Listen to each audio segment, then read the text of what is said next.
Well, Mr Speaker, let me start by saying that for students of irony, for students of the political backflip, for students of those who have spent years in the political equivalent of receiving stolen goods, now being found with their hand in the cookie jar and looking shocked, this is quite a moment. This is quite a moment. It's no surprise that the member for Watson has scuttled out of the chamber immediately after mumbling his way through that complete reversal of everything he's done for his more than 20 years in this place, Mr Speaker, because for the member for Watson and the Labor Party to be involved in putting the CFMEU into administration is an extraordinary moment in Australian political history. The member for Watson is the man who, in his previous portfolio as the Minister for Workplace Relations, gave control of the construction sector in Australia to his mates at the CFMEU, who cheerfully and rapidly abolished the Australian Building Construction Commission in cahoots with his mates in the Australian Greens, and dancing to the tune of the CFMEU, as he has done consistently throughout his career and has been done consistently throughout the political careers of just about every Labor MP in this place. It's no exaggeration to say that it was the lifelong political dream of the member for Watson to abolish the Australian Building Construction Commission and to give the thugs and bikies and criminals of the CFMEU free rein on Australia's building sites. And what has been the results of the actions taken by the member for Watson in those heady first few months after Labor came to power? The results have been chaos, criminality, disorder and an explosion in the cost of construction to the detriment of every Australian, be it people who are building a new home in which to live, or be it anybody who works in a new building who is affected by what happens in the construction sector, because that is every Australian.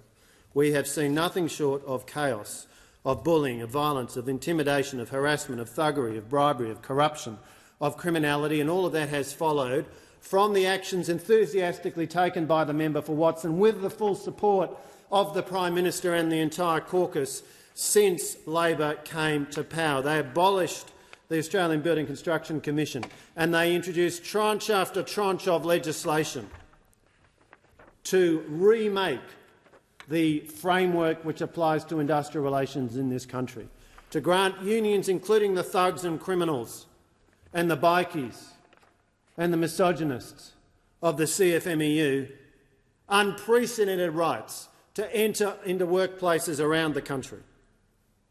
The damage they have done has been legion, and it will last, sadly, for a long time.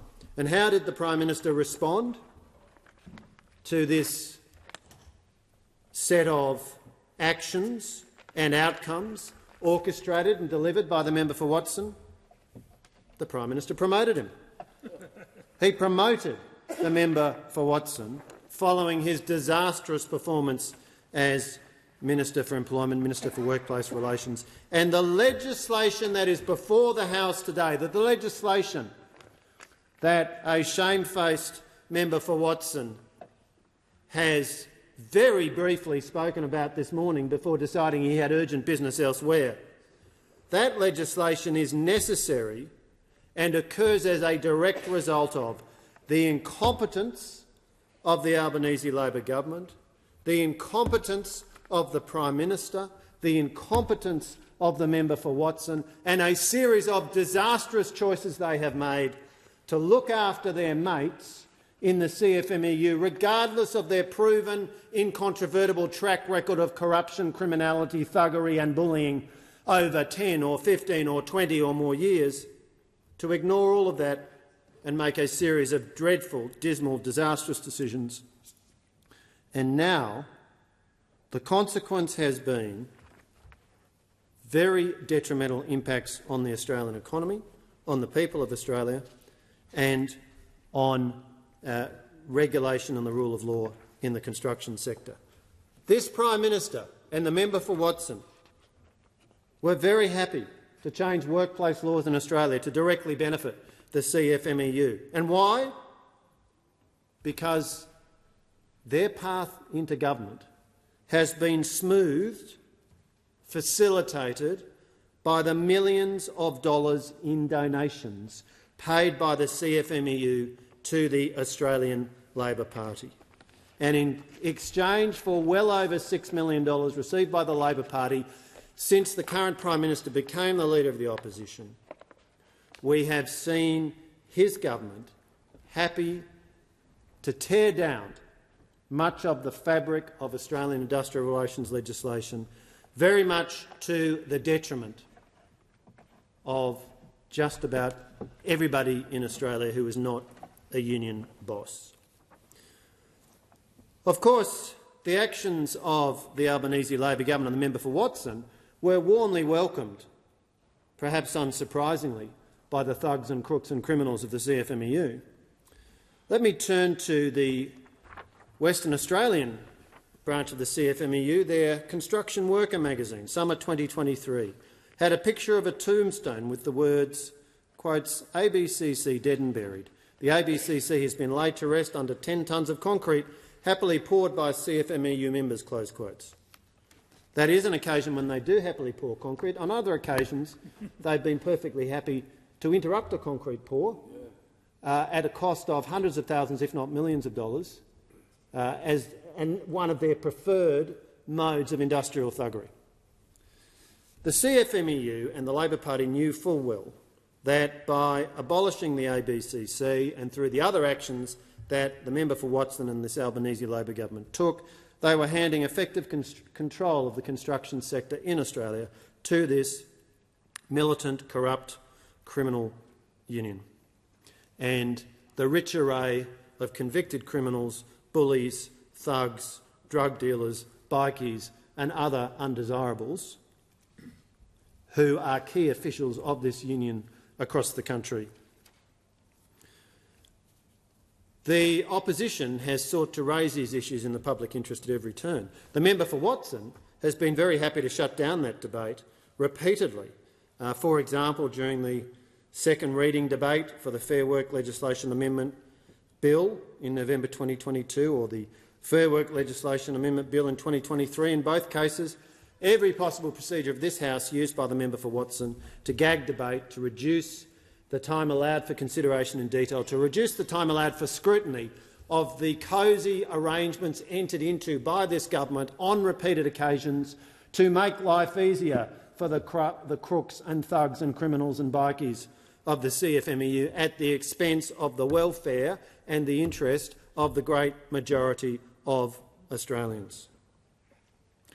The repeated behaviour of this government, of the member for Watson, of the Prime Minister, is nothing short of a disgrace. Let me take a moment to remind the House of aspects of the track record of the CFMEU. And I want to start by speaking about a former judicial officer, Anne Gooley. According to media reports, Mr John Setka, well-known former CFMEU official, convicted criminal and a thoroughly undesirable person, Mr John Setka, according to telecommunications records, on a single evening in October 2019 called the former judicial officer Anne Gooley on 25 occasions and sent her 45 text messages. Now, I'm going to resort to my usual principle of using code words in place of the actual words used by John Setka. He called her a weak, flipping piece of shoe and a treacherous Aussie flippin' cart and a flippin' dog. And it would not take much imagination at all to work out the actual words used by Mr Setka. Of course, one of the other episodes, well-known episodes. None of this is a secret. None of this was unknown to the Prime Minister and the member for Watson as they engaged on their long legislative program of delivering favours to the CFMEU in exchange for the over $6 million of donations they'd received. We know that from court records in relation to the 2011 Melbourne Markets case that a court found, quotes, deliberate flouting of the law by the CFMEU to obtain industrial advantage, close quotes. The court imposed $250,000 in fines and awarded $190,000 in costs against the CFMEU after finding that the union had, quotes, deliberately and illegally prevented work from going ahead on the new Melbourne Market site in Epping, Victoria. Let's speak about Mr Sean Reardon, another deeply undesirable individual. He was named in the findings of the Royal Commission into Trade Union Governance and Corruption. A witness told that Royal Commission, quotes, Sean Reardon, who was an organiser, would regularly attend the Pentridge Village site, a particular construction site, would regularly attend the Pentridge Village site and taunt by shaking the fence and yelling, "We're going to get you and your family," to a subcontractor and other staff on site. Let's look at one of the other moments of the many when the CFMEU has come to the attention of Australia's court system and judicial officers. In December 2015, Justice Jessup of the Federal Court fined the CFMEU $245,000 for intimidating a scaffolding company into hiring a shop steward. And let me read what Justice Jessup said about the union in his judgment. Quotes, "This case is devoid of any mitigating circumstances. The union has shown no contrition and has not cooperated with the regulator," close quotes. Quotes, "There is no circumstance to which counsel could point as tending to exert a moderating influence upon the level of the penalty which the court would otherwise impose," close quotes. Let's turn to the member for Maribyrnong, who has a long history with the CFMEU. Now, it depends which personality we're getting from the member for Maribyrnong, because he, in his political actions, has a case of multiple political personality disorder. In August 2012, he issued a media release denouncing the actions of CFMEU officials in the Grocon dispute and said, quotes, "I would expect the CFMEU to respect and comply with orders of the Victorian Supreme Court," close quotes. By 2017, the member for Maribyrnong was opposition leader, and his position in relation to the CFMEU, it seemed, had evolved. Because in December that year, well-known journalist Sharry Markson reported that the member for Maribyrnong had been cooking up a secret deal between the CFMEU and the so-called industrial left. And who was the point person in the CFMEU dealing with Mr Shorten at that time? None other than the highly savoury Sean Reardon, who I mentioned earlier, the same individual who shut up at work sites and threatened workers' families. Mr Speaker, the CFMEU has an extensive history of contraventions dating back to at least 1999, and here I'm quoting Justice Burnett of the Federal Circuit Court, who went on to say, quotes, "The only reasonable conclusion to be drawn is that the organisation either does not understand or does not care for the legal restrictions on industrial activity imposed by the legislation and the courts," close quotes. And he went on to say, another judge, Justice Flick, had this to say, quotes, "The CFMEU has long demonstrated by its conduct that it pays little regard to compliance with the law and indeed has repeatedly sought to place itself above the law," close quotes. Judge Jarrett of the Federal Circuit Court quotes, "The CFMEU has an egregious record of repeated and willful contraventions in all manner of industrial laws," close quotes. And Justice Jessup of the Federal Court quotes, "The CFMEU's record of non-compliance with legislation of this kind has now become notorious. That record ought to be an embarrassment to the trade union movement," close quotes. And can I remind the House that this organisation, with its long-standing record of flouting the law, with its long-standing notorious record of criminality, of corruption, of thuggishness, of the involvement of bikies and other undesirable people, this organisation is the one that the Prime Minister and the member for Watson have been running a protection racket for over 2 years in this government, introducing legislation bill after bill, passing act after act to advance and protect the interests of these thugs and crooks and criminals. And then,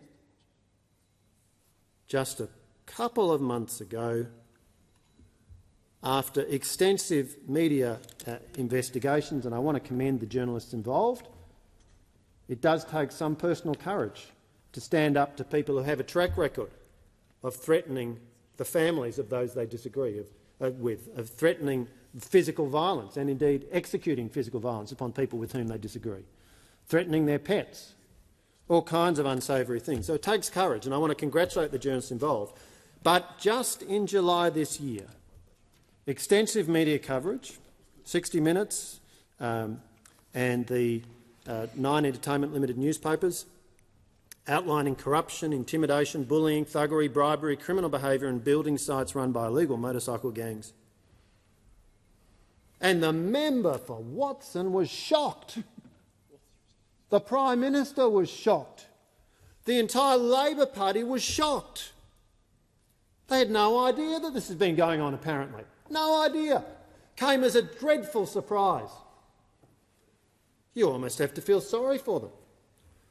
That after engaging extensively with all of these highly unsavoury individuals, who I might remind the House were critical in the pre-selections of many members in this place, were critical in providing the dollars used by the Labor Party to campaign, over $6 million of donations, but apparently in doing all of that, in receiving the money, the rivers of money as they flowed in to the ALP, in engaging with all of these heavily tattooed individuals who suddenly had an interest in Labor Party pre-selections and promised to deliver a whole lot of people to vote for Labor candidates, the trusting, naive, credulous members of the Labor Party never even noticed that they were thugs and criminals.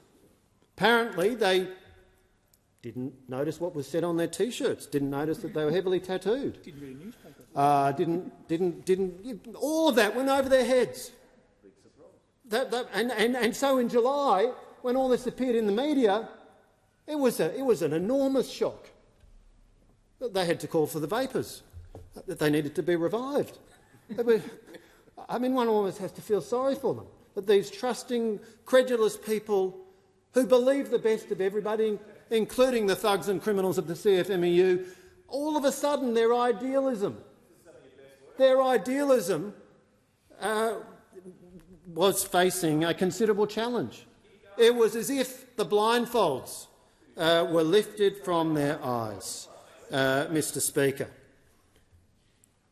Many of us have enjoyed that moment in the classic movie Casablanca, where the police captain indicates when it's revealed, when it's alleged that there's gambling occurring in the casino, the police captain, I think it was Captain Reno, says that he's shocked.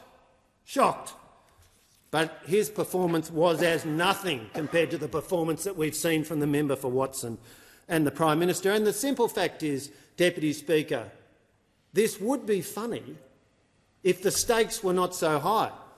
This would be funny if it were not for the fact that what we know is that the Labor Party for over 2 years has engaged in abetting and aiding the crooks and criminals and thugs and a whole range of people who have been found by judges of the court. This is not a political point. These are findings made by independently appointed judges that this whole collection of individuals have a rich array of criminal convictions and have consistently and for more than 20 years engaged repeatedly in the kind of conduct that most Australians, that most decent people would regard as utterly reprehensible. As the Leader of the Opposition said in this chamber yesterday, one of the consequences is that taxpayers are paying the CFMEU tax on major big build projects across the country. Up to 30% more on major projects is what has to be paid because of the thuggish tactics of the CFMEU. And on this side of the House, we have consistently warned against this. The very first question that the Leader of the Opposition asked after the 2022 election in this place was about the CFMEU. And it turns out, what a surprise, that everything we warned of was entirely accurate, and thanks to, in significant measure, good work by some brave journalists, even the member for Watson and the Prime Minister have been forced to at least pretend that this is an issue of concern to them. And so, as a result of that, Deputy Speaker, we have before this House a bill. We have before this House a bill. Now, let's be clear. The first draft of this bill could have been co-authored. Indeed, I suspect it was co-authored by John Setka. It was weak. It was weak. It was so weak you could drive a truck through it. It was the kind of thing you produce when you want to look like you care, but in reality you don't care.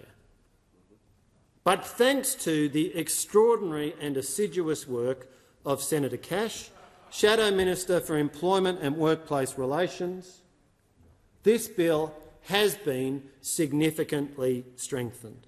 We made it clear that we would only support it if there were amendments made in a whole range of ways. We have, for example, secured an amendment, and it is now contained in the version of the bill that's before this House, that the administration period must last for a minimum of 3 years. This is essential if there is to be a serious attempt to tackle the appalling culture of the CFMEU.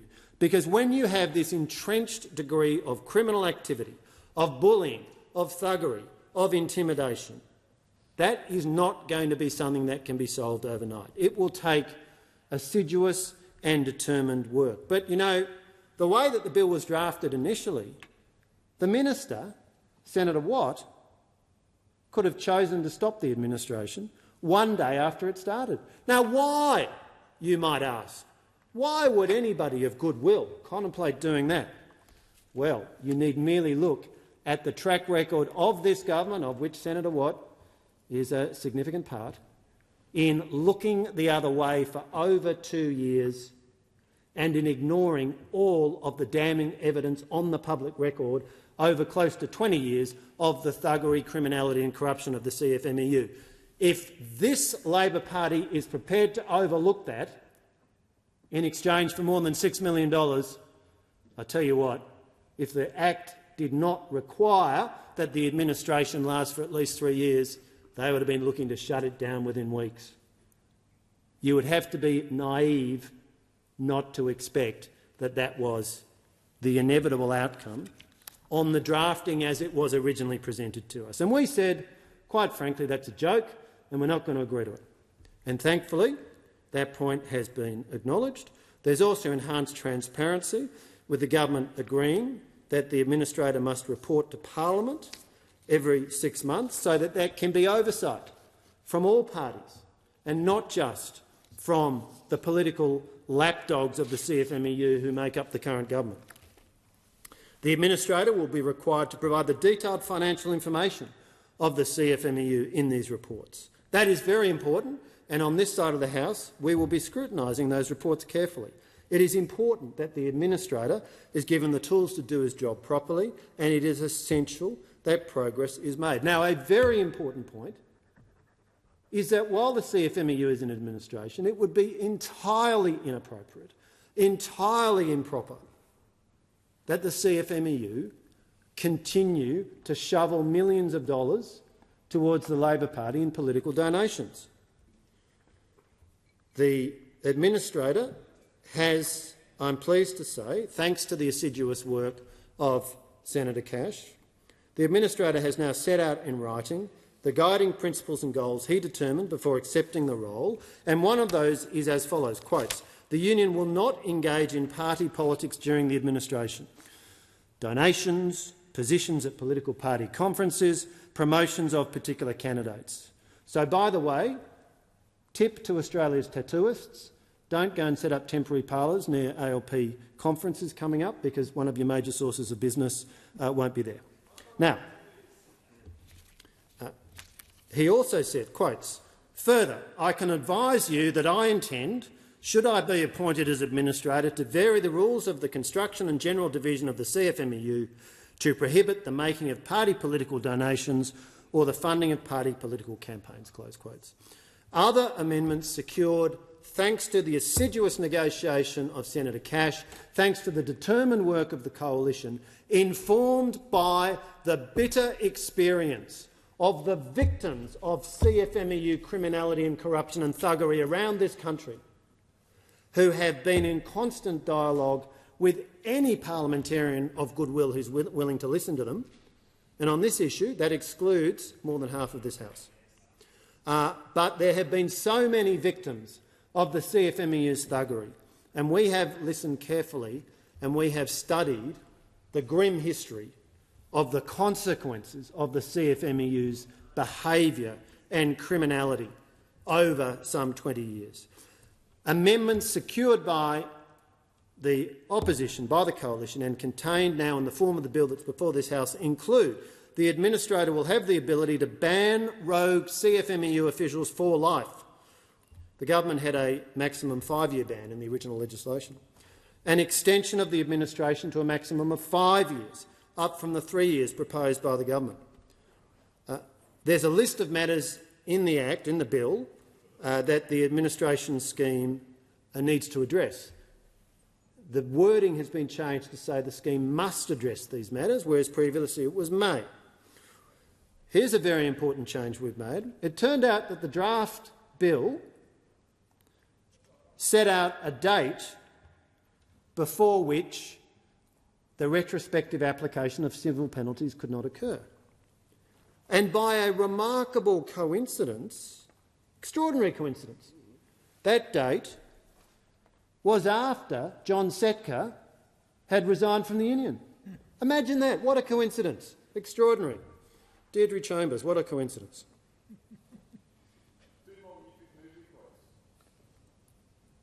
Thankfully,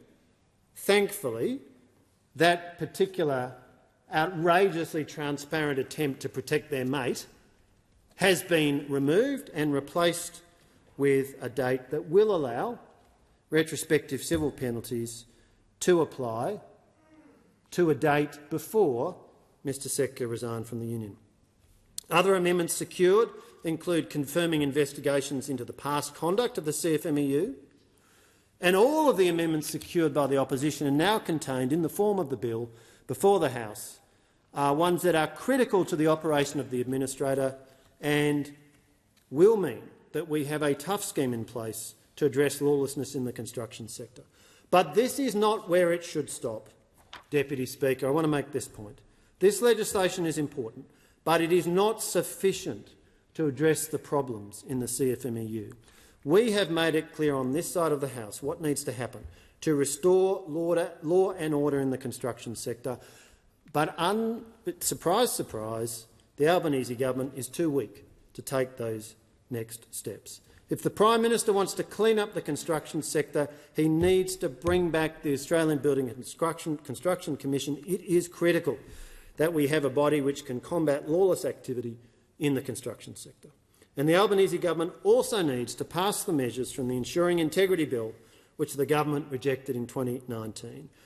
The opposition leader has just this week introduced 2 private members' bills which would achieve these aims. All the government need to do is program these bills for debate, and we could get these bills through the House. Deputy Speaker, the legislation we have before us today, critically, including the amendments secured by the coalition, is an important first step to cleaning up the construction sector.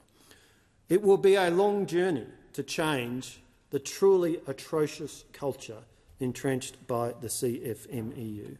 We made it clear on this side of the House that we're not going to give this government a blank cheque so that they can pretend they're cleaning up their CFMEU public policy disaster, only to have the crooks and thugs and criminals of the CFMEU run riot again a couple of years down the track. We will not support a weak response. It's vital the administrator has the teeth to clean up the disaster in the CFMEU and to regularly report to the Australian Parliament about what it is doing. The amendments we've secured go a long way to achieving this aim. This legislation, though, is not enough. It must be complemented by bringing back the ABCC, by removing criminals from the construction sector once and for all. I encourage all members to support this legislation and also to support the other bills the Coalition has introduced designed to address these issues.